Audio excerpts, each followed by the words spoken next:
Olá, boa tarde. Sejam bem-vindos a mais uma edição de Mercado e Companhia. Vamos aos destaques de hoje. Conab prevê produção recorde de grãos na safra 2021, com mais de 268 milhões de toneladas. Milho se aproxima da máxima do ano na Bolsa de Chicago e já encosta em $4 por bushel. Real é a moeda que mais se desvalorizou em relação ao dólar em 2020, com um recuo superior a 30%. E você vai ver também que a Associação Brasileira da Indústria de Máquinas pediu ao governo mais 9 bilhões para o Moder Frota. A gente traz tudo isso e mais nesta edição que já está no ar.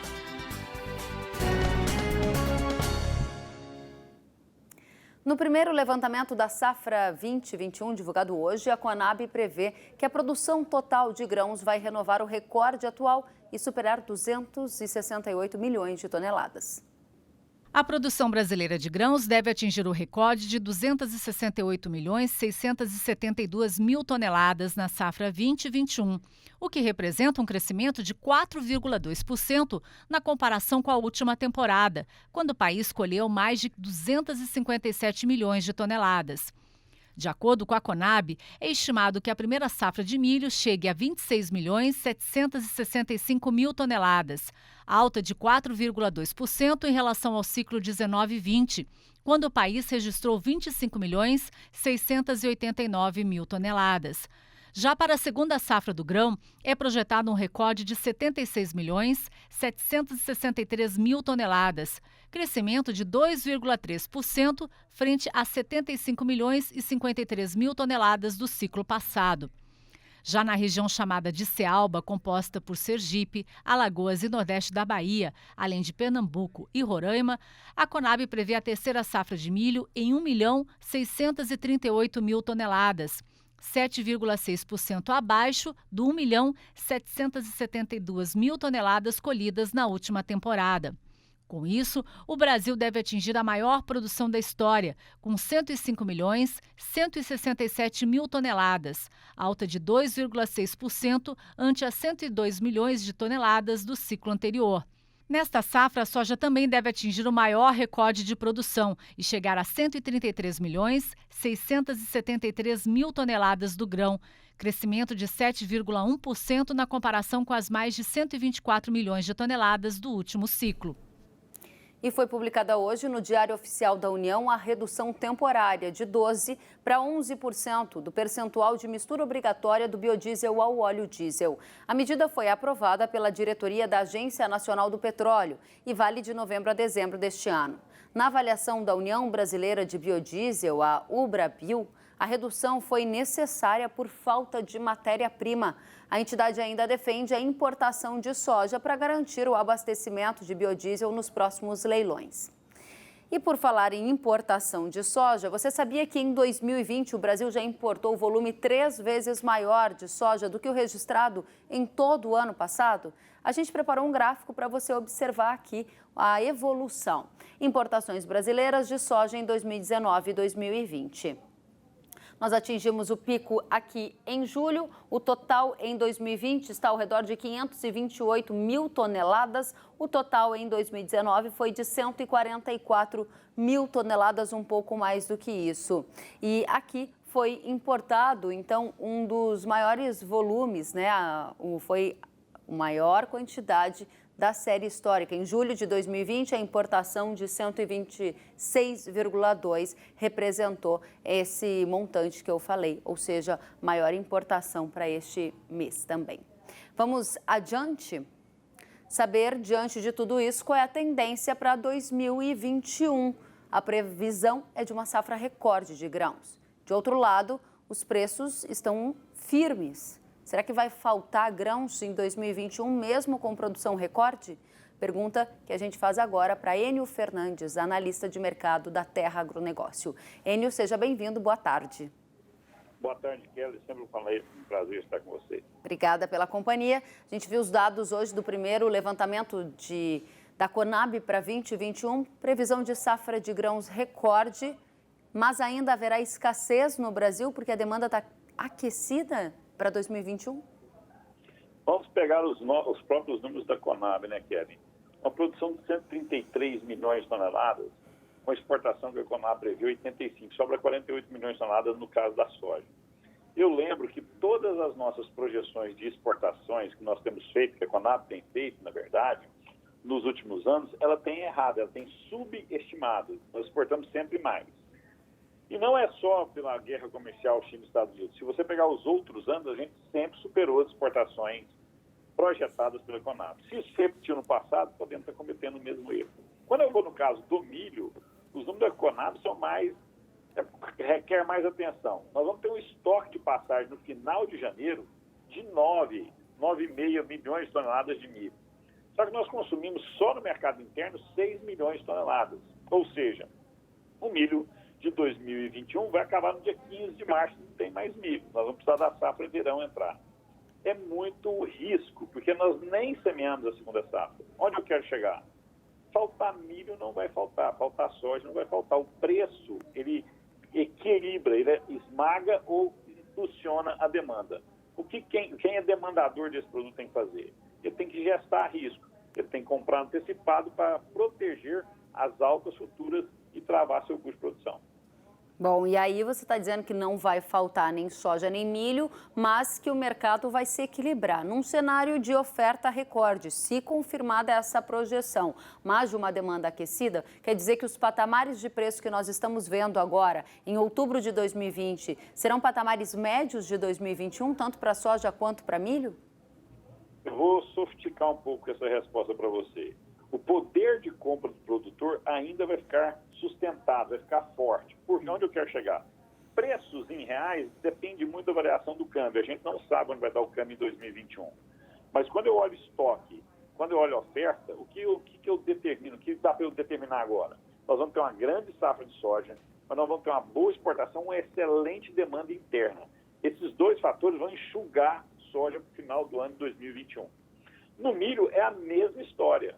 Se nós tivermos uma safra robusta de milho, a segunda safra robusta de milho, a primeira safra robusta de milho, mesmo assim, nós vamos chegar no final de 2021, janeiro de 2022, com menor volume projetado que esse ano. Então, os preços são sustentáveis. O poder de compra do produtor vai existir. Agora, eu quero uma atenção, Kelly.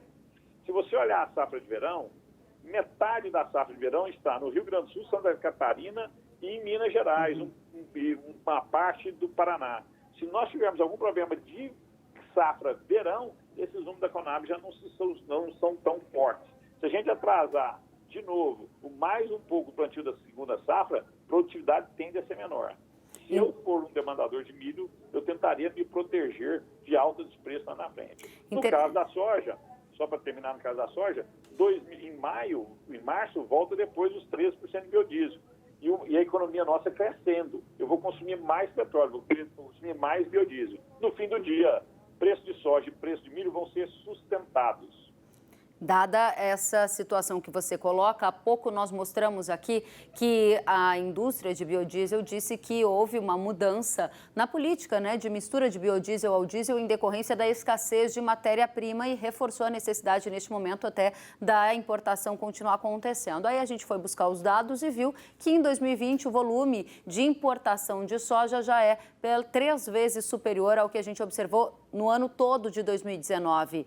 Isto, de alguma maneira, dá um sinal para o mercado brasileiro? O maior produtor de soja do mundo ampliou a importação de soja. Isso não muda em nada a tendência de preços ou muda? Não muda. O que sinaliza é que nós estamos tendo uma boa demanda. Eu enxergo pelo outro lado. A demanda está muito forte. E essa demanda deve se solidificar, deve continuar. Para 2021, se o produtor gestar risco bem e a indústria, os demandadores também gestarem risco bem, eles vão ter o produto. Agora, você não pode ficar esperando ad eterno para comprar esse produto, que você pode chegar lá na frente e encontrar um momento de mercado sem a disponibilidade do grão ou com preços muito, muito altos. Bom. Tanto a demanda está sendo muito forte, como a produção está sendo muito forte. Essa importação, na verdade, na nossa visão, ela ainda cresce. Nós vamos importar mais um pouco de soja e vai se equilibrar esse mercado. Agora, o nosso espectador que é produtor de grãos, muitos já fizeram vários negócios antecipados. Tem outros, Enio, que não venderam nenhum grão. Qual é a decisão que você recomendaria tomar neste cenário atual?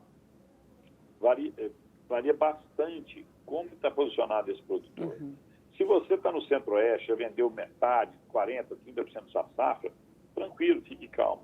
Se você está numa região que você tem segurança de produção e não vendeu nada, com essas margens que está dando para o ano que vem, é saudável você travar por ação. Mas nós também temos produtor do Rio Grande do Sul, que já vendeu metade da safra, nem plantou, está começando a plantar agora. E nós temos uma possibilidade de estiagem em fevereiro.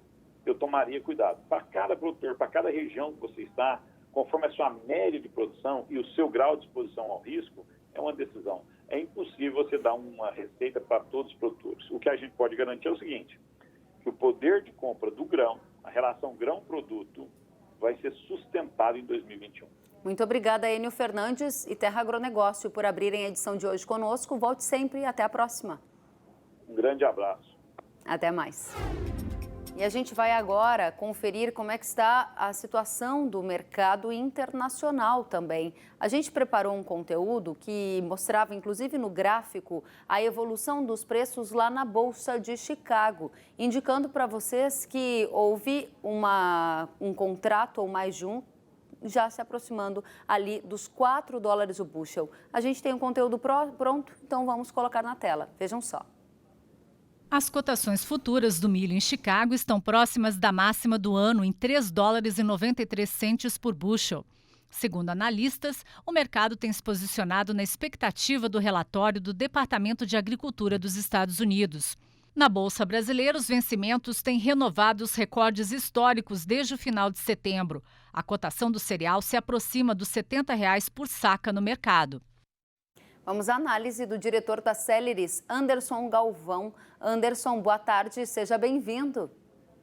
Boa tarde, Kellen. Boa tarde a todos. Anderson, a gente acabou de mostrar para a nossa audiência que o preço do milho se aproximou de $4 o bushel lá na Bolsa de Chicago já e está encostando nas máximas do ano em alguns contratos. Isso sinaliza o que para a nossa audiência? Qual é a situação do mercado de milho?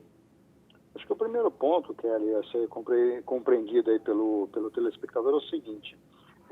Estamos passando novamente por eu diria, no começo de um ciclo de alta das commodities, soja, milho, minérios, uma série delas, motivado pelo movimento de desvalorização do dólar lá fora. Então, isso independe de oferta, se choveu, se não choveu. É um movimento macroeconômico influenciando o valor de face dessas commodities agrícolas. Então, a gente está vendo soja subindo, milho subindo, outras commodities minerais subindo. Então, acho que esse é o primeiro elemento. E o segundo elemento, aí sim realmente vinculado ao mercado da commodity em si, é uma incerteza de clima aqui na América do Sul com laninha, uma demanda global bastante aquecida para o cereal, uma demanda no mercado doméstico também bastante aquecida. Então, a combinação desses dois fatores, externos e internos, macroeconomia e aspectos fundamentais, explica parte da elevação do preço da soja, parte da elevação do preço do milho e assim por diante. E essa conjuntura que você colocou, ciclo de alta das commodities começando puxado por um movimento macroeconômico. Segundo elemento que você colocou, incertezas de clima na América do Sul com a presença do fenômeno Laninha. Terceiro elemento que você colocou, demanda aquecida. Para compor este cenário que você traz para explicar esse preço do milho, aproximando-se então das máximas do ano, pergunto como é que estão os estoques globais e a expectativa para abastecer esse mercado com uma demanda aquecida ao longo de 2021, Anderson. Kellen, estoques globais de milho vêm num processo que eu diria crônico na última década de uma gradual, porém constante redução. Falta milho no Brasil, falta milho no mundo. E mais uma vez a engrenagem principal que começa a desbalancear essa equação chama-se China. A China, 10 anos atrás, tinha quase um ano de estoque de milho nos seus armazéns. A China toma, então, uma decisão política de eliminar esses estoques de produto antigo e a China, esse ano, volta ao mercado como grande importadora de milho. Então, é essa engrenagem que começa a girar e a consumir todo o milho do mundo. China, como grande compradora do cereal, ela ainda não compra Brasil, mas ela está desequilibrando essa equação. seca no leste europeu e assim por diante. Esse era um ponto bastante relevante que eu já ia te perguntar. A China você coloca como uma das engrenagens também no mercado de milho global, à medida que ela entrou em 2020 com mais apetite para a formação de estoques. Você vê no radar a participação da China também para o milho brasileiro e a gente já está com saca a R$70 em algumas regiões do interior do Brasil. O que esperar para o próximo ano, Galvão? Kelly, uma tese que a gente tem defendido internamente aqui na consultoria é que estamos passando por um processo de mudança de patamar de preços. Eu não vou dizer que nunca mais é muito tempo, mas é muito difícil a gente ver aquela realidade de preço de milho no Mato Grosso abaixo de R$20, da mesma forma uma saca de soja abaixo de R$40. Mudou a equação, mudou as engrenagens que formam esse preço. Então, na medida em que a China volta também para o mercado de milho, primeiro comprando Estados Unidos, comprando Ucrânia, comprando Argentina, então mais cedo ou mais tarde os chineses também vão comprar milho do Brasil. E a hora que a China comprar milho do Brasil, aí sim a gente vai ter um mercado bastante ajustado, um mercado bastante apertado, não só agora no remanescente de 2020, que eu acho que a China não compra milho do Brasil esse ano, mas em 2021, 2022, 2023 e assim por diante. Que revolução, Anderson Galvão, porque a gente já está com a saca do milho a R$70, sendo que a China, que é essa engrenagem no mercado de commodities global, ainda não compra milho do Brasil. Isso significa que esse novo ciclo de alta das commodities que você mencionou que está iniciando vai gerar que tipo de efeitos aqui no Brasil, diante de uma projeção hoje da Conab de safra recorde, mas que a gente já está vendo sufoco por causa da condição climática? Acho que um ponto aqui bastante relevante é o seguinte, Kellen, a gente sempre costuma dizer no mundo agrícola o seguinte, que quando eu tenho preço eu não tenho produção, quando eu tenho produção eu não tenho preço. E no milho isso foi sempre muito clássico no Brasil. Agora a gente vai para uma realidade que já não é tão nova assim, já há alguns anos a gente tem visto isso, mas agora de uma forma muito clara é que teremos preço e produção. A área de milho inverno, a mesma produtividade na área de milho verão, ela vem crescendo e o agricultor está colhendo e vendendo produtos com valor agregado, com valor bastante remunerador. Esse é o primeiro ponto.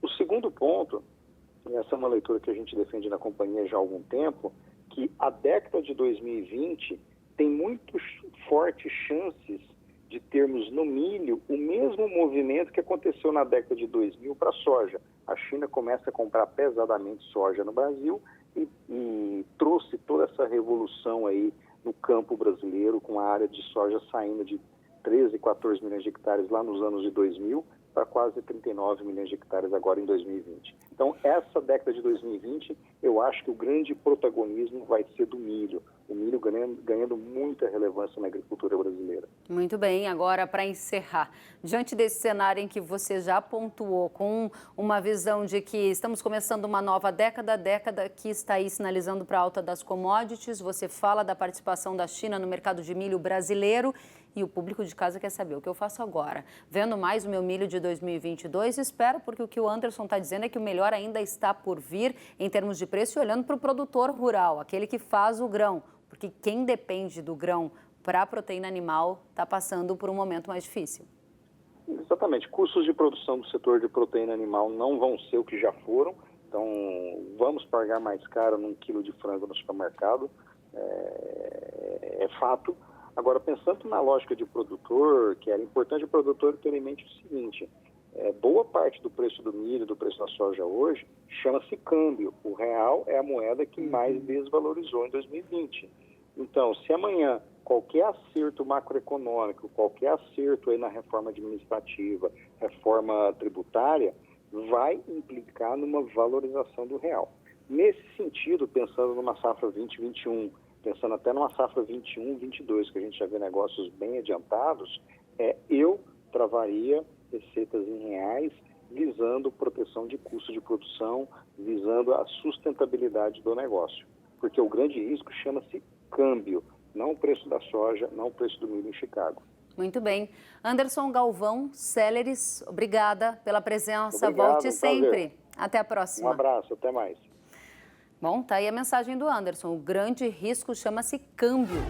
Sentiu falta de algum conteúdo? Acesse canalrural.com.br.